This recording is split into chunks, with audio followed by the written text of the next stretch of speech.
Cozy, written by Jan Brett, read by Sarah Maynor. Storms rolled over the tundra when Cozy the muskox was separated from his herd. He was used to being with his family. His mother and father had named him Cozy because his silky coat was so soft and thick. Cozy braced himself against the wind, and his thick coat warmed him like a blanket. In a tussock, a mother lemming's pups were squeaking loudly, "I'm cold! I'm cold! I'm cold!" She used a triple carry to tunnel them towards a new spot where she saw a towering mountain of fur. In no time, the lemming family settled in next to Cozy's left hoof. "Shh," she whispered. "Quiet voices, and that muskox will never notice us." Snowshoe Hare, feeling chilly, had the same idea.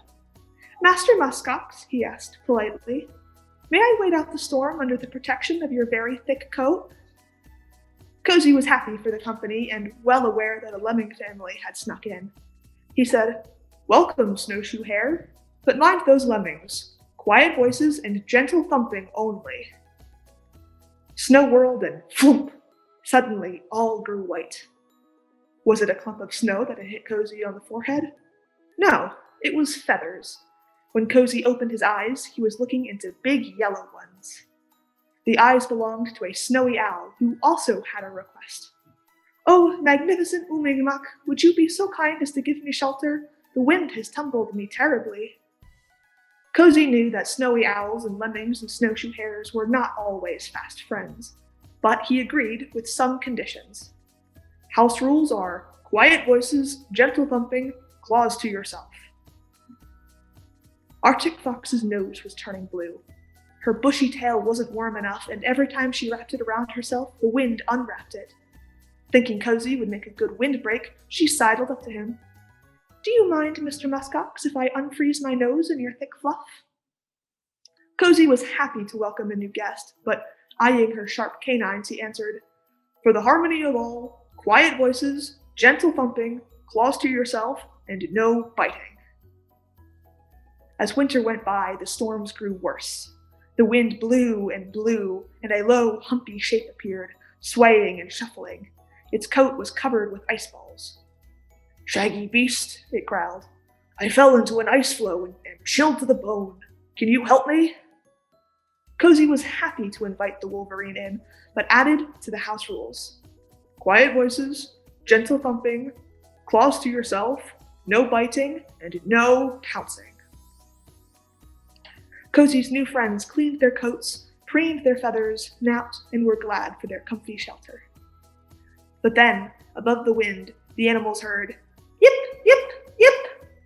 A team of huskies, always on the lookout for a good thing, barreled into Cozy's big bulk, flinging the creatures in all directions. Their musher, a sea otter, looked on in dismay. "Hi," the lead dog grinned. "House rules," chorused the jostled lemmings, snowshoe hare, snowy owl, Arctic fox, and wolverine. "Quiet voices, gentle thumping, claws to yourself, no biting, no pouncing, and be mindful of others."